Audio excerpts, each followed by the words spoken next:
The American Civil War was the result of nearly 100 years of growing differences and disagreements between the North and the South of the United States.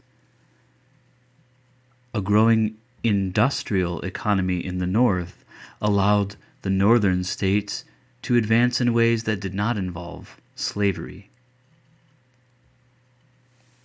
However, the agriculture of the South resulted in the growing power of slave economy in the South. This was one of the great wedges that split the country into two and created a civil war in 1861. The life of a soldier and a civilian alike. Remember, a civilian means a normal person, not a fighter. The lives of soldiers and civilians alike were very challenging during this time. In North and South alike, people often had to cope or deal with great tragedy, as well as disease, infections, injuries, shortages of food. Yet both sides managed throughout the entire war to keep a fairly decent sense of humor.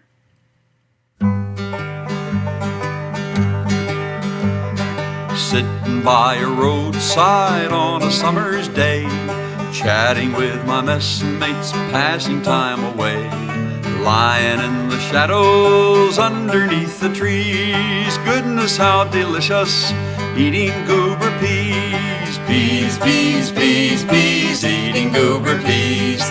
Goodness, how delicious, eating goober peas. When a horseman passes, the soldiers have a rule to cry out at their loudest, "Hey, mister, where's your mule?" But another pleasure and chattier than these is wearing out your grinders, gobbling goober peas. Peas, peas, peas, peas, eating goober peas. Goodness, how delicious, eating goober peas. Just before the battle, the general hears a row. Join in. He says, "The Yanks are coming, I can hear their rifles now." He turns around in wonder, and what do you think he sees? The Georgia militia eating goober peas. Peas, peas, peas, peas, eating goober peas. Goodness, how delicious, eating goober peas. I think my song has lasted almost long enough. The words are interesting, but the rhymes are mighty rough. I wish this war was over, when free from rags and fleas, we'd kiss our wives and sweethearts, stop gobbling goober peas. Peas, peas, peas, peas, eating goober peas. Goodness, how delicious, eating goober peas. Peas, peas, peas, peas, eating goober peas. Goodness, how delicious, eating goober peas.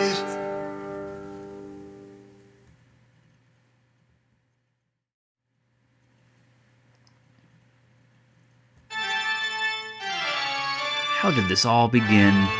Where did it all come from? What was the source of this terrible conflict? Remember this? It's the Civil War causes tree. Look at our poor tree. Here, in this metaphor, it represents America and the Civil War. America is a tree that has lost its way. Its leaves are gone. It's rotting at the roots. And what was poisoning that soil, making the poor tree sick? What was the root cause of the Civil War? None other than slavery and the slave economy. In our metaphor, the Civil War was like a tree in that it had many interconnected parts. From the roots came a series of problems, Bleeding Kansas, in which settlers fought each other over the issue of slavery and whether Kansas or Nebraska would become free states or slave states. The spread of slavery as the result of the cotton gin is in our trunk, as well as the runaway or fugitive slave laws that enraged Northerners. Uncle Tom's Cabin and abolitionism are near the top of our tree. They represent one of the greatest sources of disagreement. Then came Lincoln, the spark that set the whole thing ablaze. Lincoln here is near the top as well. All of these problems fed into a growing disagreement and anger about slavery and its spread. Remember, that's the grown-up answer. That's the fourth, fifth, and high school level answer for the question, what caused the Civil War? It wasn't just slavery. It was disagreement and anger and a series of other causes fueled by slavery. And the last problem to emerge from the disagreement and anger about slavery was the secession of South Carolina, which created a cascade it created an avalanche of other states, 13 in total, that would eventually leave the Union. Here's one final way to think of this. History is a series of closely related causes and effects. Think of history and the events within history as being part of a grand chain, and each of the locks, each of the links in this chain represent different events. While one chain is attached to the next, the whole thing can't work unless all of the pieces, all of the links are lined up. Think of the Civil War as a chain of events, a sequence of cause and effect. The election of Lincoln, for example, is just one link. What do you think was the immediate or the effect that came right after the election of Lincoln? If his election was the cause, its effect, just a few days later, secession, beginning with South Carolina. If the cause is the election of Lincoln, secession is the effect. In our chain of events of the Civil War, look at Lincoln's inauguration. This was his first day on the job. This was in March of 1861. States had already seceded, including South Carolina and several others. But there was another effect of his taking office. The cause, of course, was Lincoln's inauguration, his first day as president. But this created among many states a growing feeling that the situation in the United States was intolerable, something that people could not bear. The southern states could no longer bear the reality of a Republican president. The immediate effect? Just a few days after Lincoln's inauguration, the attack on Fort Sumter. Once again, South Carolina was at the center stage. This is a chain of cause and effect. Now think of a final cause and effect near the end of our chain of events. The surrender of the South at Appomattox Courthouse in a home owned by Wilmer McLean. Remember him? Robert E. Lee signed the peace treaty or peace agreement, got on his horse, Traveler, and rode off. The war had ended. A few skirmishes or small battles continued as southern states gradually stopped fighting. But we treat this as the final stand of the Confederacy at Appomattox Courthouse. It was the final cause in the chain of events. What was the cause? What was the effect of the South's surrender? Well, apart from the end of the war, it was an immediate cause of the assassination of Lincoln. Think about it. It was John Wilkes Booth's anger and disgust at Lincoln and the crushing defeat of the South and his despair at the defeat of the South that finally drove him to fire the bullet that would claim Lincoln's life at Ford's Theater in April of 1865, barely a few days after Lee's surrender. There was one other way of looking at this. The chain of events did lead to some other quite important event. I'm talking about one final consequence or effect of the Civil War. In a way, that final effect was the breaking of the chain. Here, I'm thinking literally. It was the end of slavery, the breaking or the destruction of the institution that had literally put people in chains.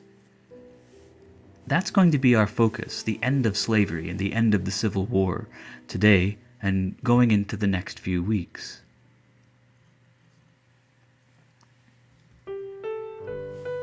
We've covered a lot of material. We saw how the United States fractured. Think of Horace Greeley's beautiful image. A wedge, slavery, had been driven into the United States, splitting the country in two. We saw how the war began rather poorly for the Union. Union Commander General George McClellan was a capable and highly intelligent leader who was often very reluctant or afraid to engage the Southern enemy. As a result, the Union suffered a series of crippling defeats. Eventually, the tide would turn, but not until 1862, and really, that was only the beginning. The South, commanded by Jefferson Davis, had few of the advantages of the North. It had fewer men. It had a slightly less better. Its army was less organized. Although Southerners did have some advantages, as you read about on Monday. Most Confederate soldiers had grown up around guns or firearms, and even if their guns were outdated and not as strong as those of the North, they were excellent marksmen or shooters. They were also quite good at living off the land. They could deal with camp life often much better than the northern soldiers who had grown up in cities. And of course, the commanders of the Confederacy were highly brilliant, highly intelligent people, though we may regret that they made the mistake of serving on the side that advanced the cause of slavery. We sometimes look to the examples of Stonewall Jackson and Robert E. Lee as military geniuses. But their genius in military command and their resourcefulness as soldiers and fighters and commanders only got them so far.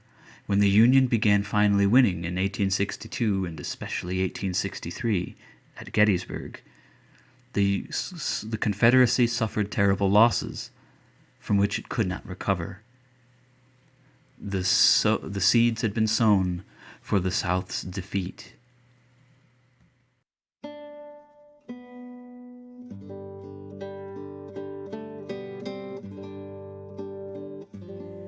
The South in ruins. I'd like you to open your hearts for a moment and forget the role of slavery in Southern culture leading up and during the Civil War. Just look at the effects of the Civil War and remember the lives of normal people were at stake. This is an engraving that shows General William Tecumseh Sherman on his famous March to the Sea. As you can see, the Union Army was involved in tearing up railways, setting fire to fields, and destroying structures around the South. It was Sherman's way of stopping the South, crushing the Southern spirit, and defeating the Southern Army. This primary source is a photograph showing the Union Army tearing up the railways that would have carried supplies to people, including food and medicine. The images you see here show the destruction of some of the mightiest cities of the South.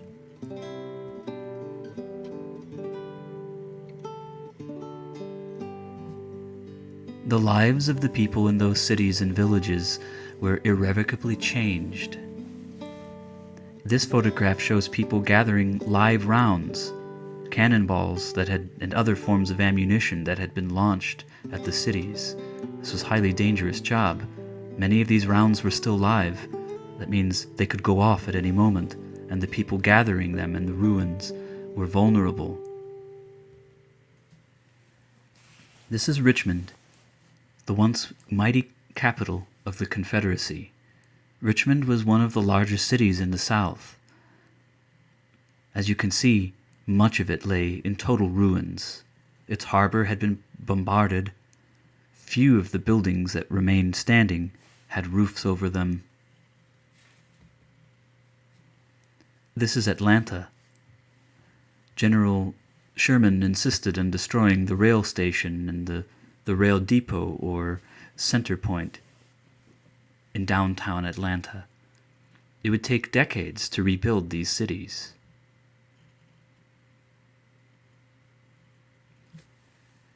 It's difficult for me to look at these images without an open heart. As powerful a feeling I may experience when I think of the horrors of slavery, as misguided as I think Southern Americans and Northern Americans too were, who supported slavery, as misguided as those feelings were, it's difficult not to feel greatly for the lives of people affected by this war, North and South. But I want you to remember that most of the battles took place in the southern states, and no part of the country was more ravaged than the South.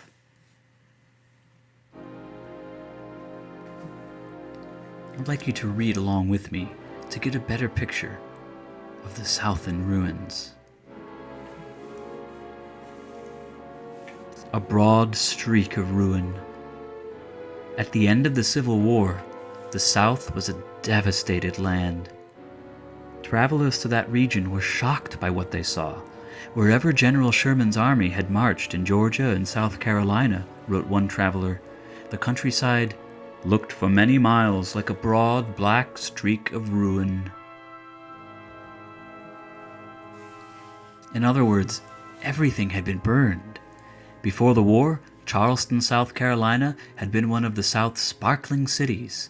Now, wrote one visitor, it was a city of ruins, desolation, of vacant houses, of widowed women, of rotting wharves, of deserted warehouses, of weed-wild gardens, of miles of grass-grown streets. In Tennessee, reported another, the trail of war is visible in burnt-up cotton gin houses, ruined bridges, mills, and factories. And in Virginia, wrote yet another, the barns are all burned, chimneys standing without houses, and houses standing without roofs, or doors without windows. Fields that had once produced fine harvests of cotton, tobacco, and grain were covered with weeds. Small farms were destroyed, and nearly half the South's farm animals were gone. Railroad tracks were torn up, and whatever factories the South had before the war were now mostly destroyed.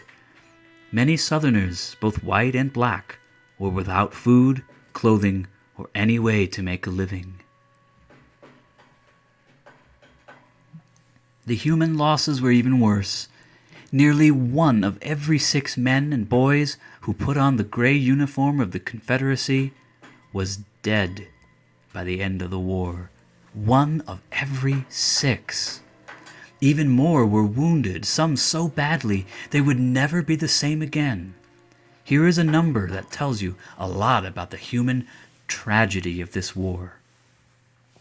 In 1866, the year after the war ended, 1 of every $5 the state of Mississippi collected in taxes, it spent 1 to buy artificial arms and legs for its veterans, arms and legs for the men whose arms and legs had been amputated from diseases, infections, and injuries.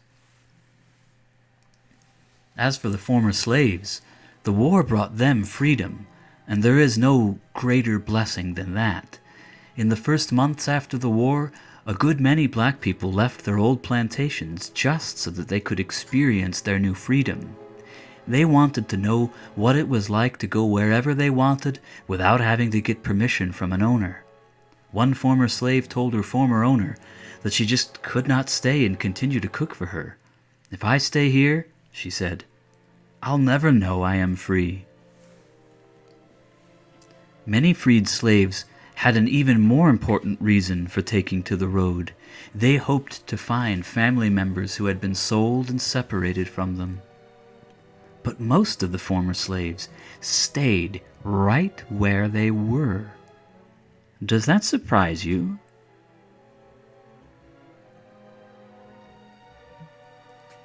Remember, they had to make a living. The best chance of doing that was to get hired to work on the land of their former or one-time owners, or to rent some of it from them. So they stayed, and even though they were now free, their lives didn't change much. Even while the war was going on, Congress realized it would have to help people get back on their feet. Just a month before the war's end, Congress created the Freedmen's Bureau. Freedmen were the former slaves. Former, remember, means one time, means you used to be a slave. Actually, the Freedmen's Bureau provided food, clothing, fuel, and medical supplies to needy Southerners, whites as well as former slaves. The Freedmen's Bureau had its greatest success in education. It set up more than 4,000 schools where the former slaves could learn to read and write. Northern churches sent thousands of dedicated women and men to teach in these schools. You'll remember that under slavery, slaves were usually forbidden to learn those skills. Now, black Southerners flocked to these schools, not just children, but adults also. Many of the adults were deeply religious people who had long yearned to read the Bible, the holy text of the Christian faith, for themselves. One thing the Freedmen's Bureau did not do, however, was give the former slaves their own land. That was a shame, because with their own land, blacks would have had a chance to support themselves and become truly independent. As one former slave said, "All I want is to get to own 4 or 5 acres of land that I can build me a little house on and call my home." Another said, "Give us our own land, and we will take care of ourselves. But without land, the old masters can hire us or starve us as they please." For a time, blacks were excited by a rumor that the government would give them 40 acres and a mule to get started in their new lives. However, that's all it was, a rumor. The only way to give land to the former slaves was to take it away from someone else, like the former slave owners. A few people in Congress were willing to do that, people called the Radical Republicans. But most were not, and it did not happen. Sharecropping. So, most of the freed slaves continued to farm the lands of their former masters. However, a big problem had to be worked out first. When the Confederacy collapsed, all its money immediately became worthless. Southern banks also went out of business. Few Southerners had United States money, so owners of the land had no money to pay wages to their workers, and the freedmen, former slaves, who wanted to rent land had no money to pay for it. The problem was solved by developing a system called sharecropping. Sharecropping worked this way. The owners let the freedmen use some of their land, gave them seed, and lent them plows, tools, and mules to work with. In return, the freedmen gave the owners a share of the crops they raised. Usually they split it half and half. The sharecropping system was used all through the South. 9 out of 10 former slave families became sharecroppers, and many poor white families did too.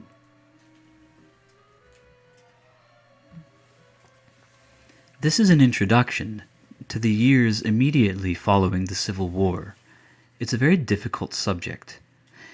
I want you to think very carefully about what we've just read. We're going to read a little more to start to unpack these ideas. But as we read, I'd like you to consider several questions. I don't expect you to be able to answer them just yet. It might take a few days. But keep them in mind. What happened to the South after the American Civil War? What were the effects of the war?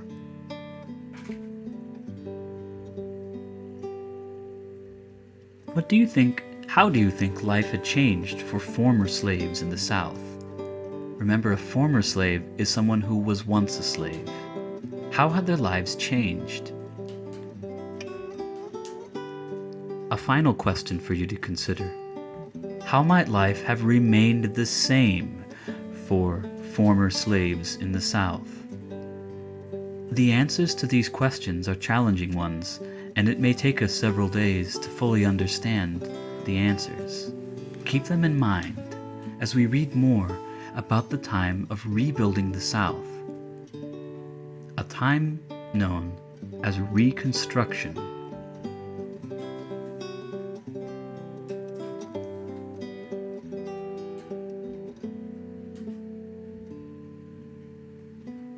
Read along with me.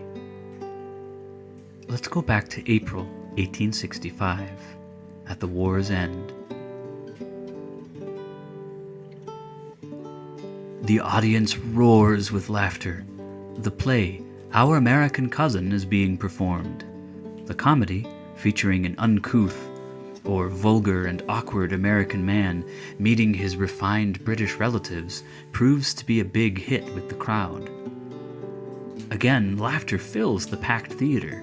Amidst the merriment or joy, a boy sees a man leap from a balcony and lands on the stage. The man shouts in Latin, "Sic semper tyrannis," then runs off the stage. The boy is confused and frightened. The crowd's laughter quickly turns to screams of horror. Remember this scene? It was on that night, April 14th, 1865, that John Wilkes Booth entered a private box above the stage at Ford's Theater. He held a pistol to the President Lincoln's head and fired. The shot proved fatal. Lincoln died the following morning, leaving a nation in turmoil or great difficulty. General Lee had surrendered just 6 days earlier. The Civil War was ending. Now the war-torn United States faced the daunting or difficult task of rebuilding and healing its wounds without its courageous leader. Say what? Sic semper tyrannis is Latin for thus always to tyrants.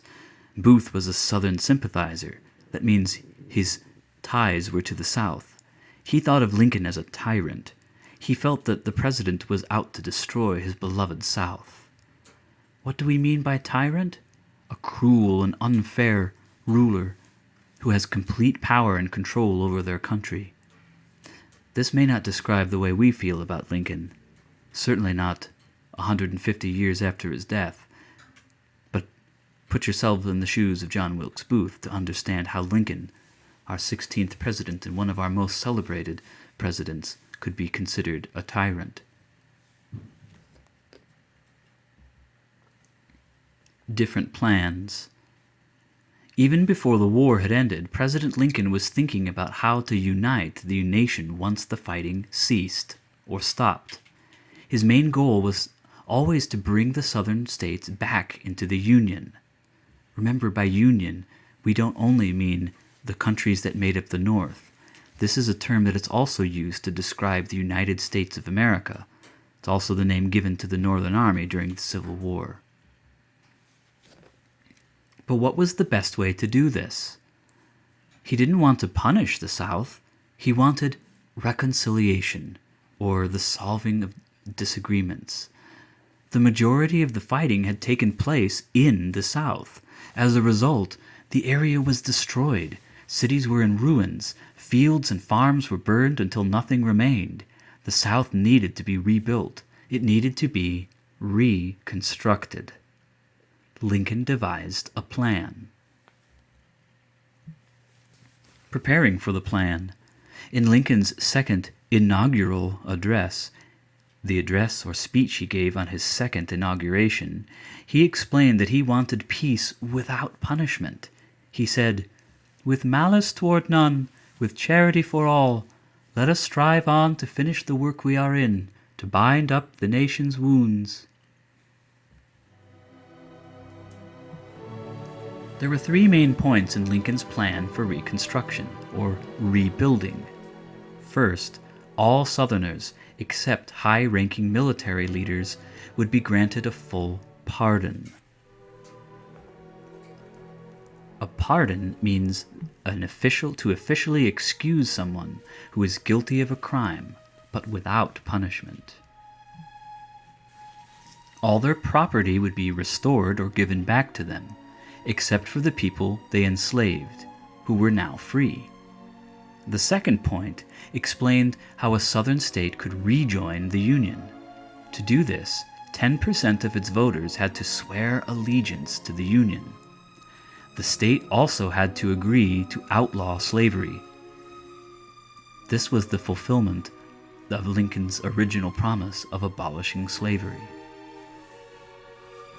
After a new state government and constitution had been established or set up, the state would then be readmitted or allowed to rejoin. Lastly, Lincoln wanted Southern states to make plans to help formerly enslaved people adjust to freedom. However, when Lincoln died, the plan changed.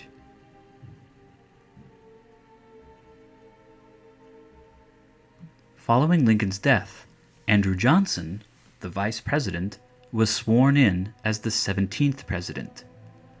Johnson had a different plan for Reconstruction. He favored stronger state governments, not federal or national governments, but state governments. He believed that Southern states should make their own decisions about how to rebuild. Johnson was from the South, so he was more sympathetic. That means his feelings were closer to those of the Southerners. He granted pardons to everyone, even military leaders and officials. Johnson did very little for the well-being of freed slaves. He showed no interest in protecting them, giving them rights, or helping them adjust to their new lives. Johnson called his plan restoration. This meant he wanted to restore the country back to the way it was.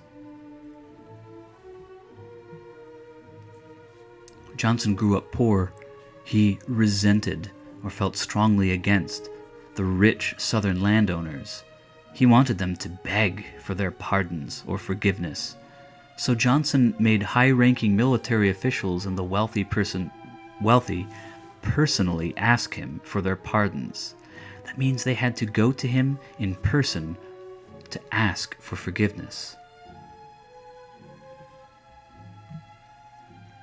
Some members of Congress did not like Johnson's plan.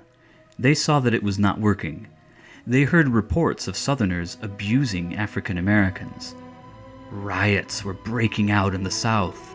Congress felt the government needed to play a stronger role in Reconstruction. They pushed for harsher punishment and more restrictions for the South. But the president, a Southerner, did not agree.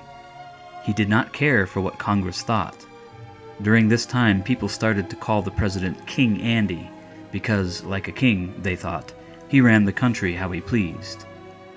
Congress was forced to battle with Johnson throughout the Reconstruction era.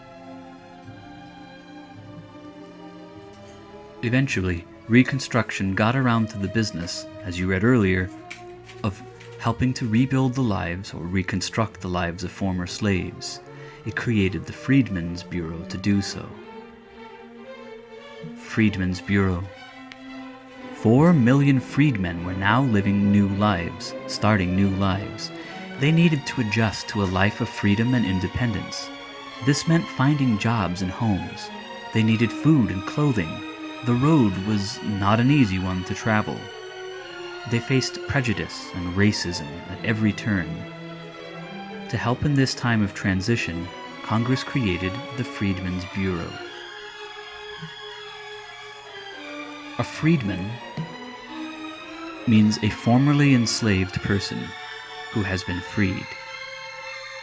The Bureau, the word bureau, means a department of the U.S. government.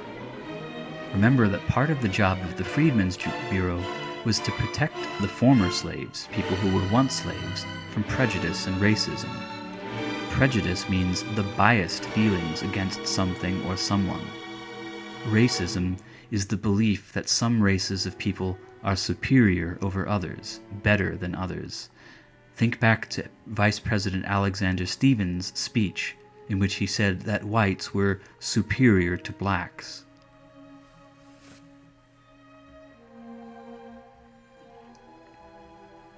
Reconstruction was the project of rebuilding the South after the Civil War. When I say rebuilding, I mean literally rebuilding the structures of the South, its roads, farms, cities, rails. But it's important to think of Reconstruction as being much bigger than that. It also extended to rebuilding or restructuring the lives of people, black and white, following the devastation of the Civil War. That will be our focus for the next few days. Reconstruction and the rebuilding of the South, not only of its structures and cities, but of the lives of people in the South.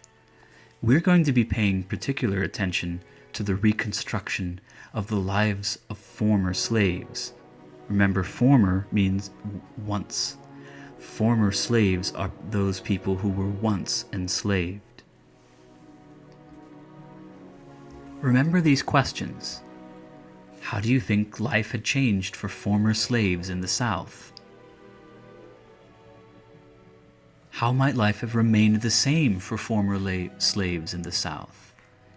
To answer these questions, we'll have to look deeply at Reconstruction and what it tried to do. I want to leave you with one last metaphor for the day. To answer those questions, we have to understand what Reconstruction was.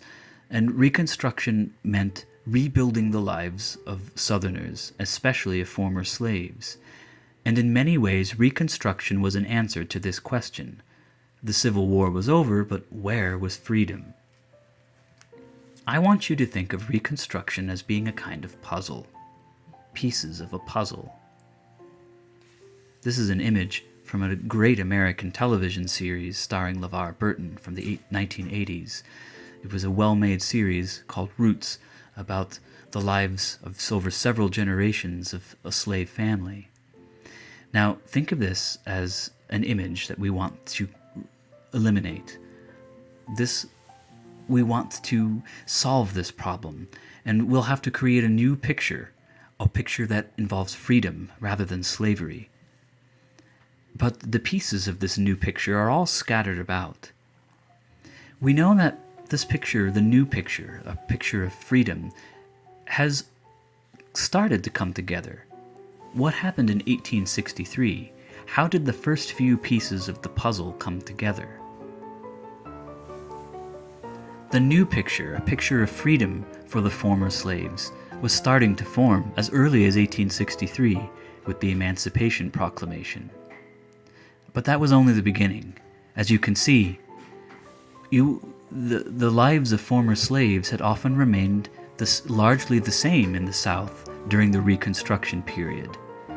So part of the government's role in Reconstruction was finishing the picture, creating a picture of freedom rather of slavery, a completed picture in which the bonds, the chains of slavery had been broken forever. Reconstruction didn't do that immediately. It took many years, until the 1870s, to complete this picture.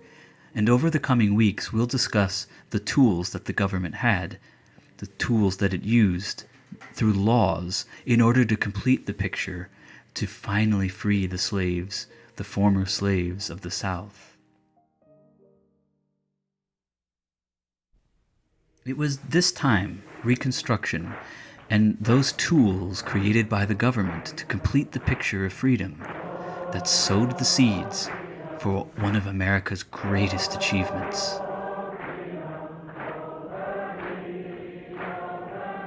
The Civil Rights Movement.